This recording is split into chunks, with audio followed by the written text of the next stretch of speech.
Today I'm going to show you how you can send fax message from HOTWAV T5 Pro.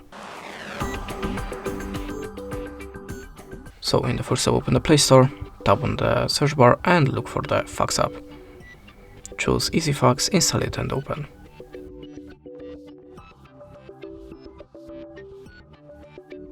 Remember that you have your 3 credits banner. Sometimes you have to restart the application to show it again after the setup. Now allow permission to the files.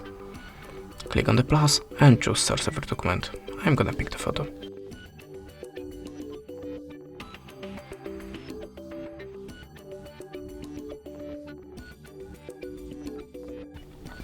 Okay, now you can add as a shape to your document or the picture and click on the arrow icon. Choose the filter for a photo to make it more visible. Click on the accept icon, tap the number in this place and choose the country return from the list. To send this message, just click on this button. And this is the way how you can do it. Thanks for watching, leave us a like or a comment and goodbye.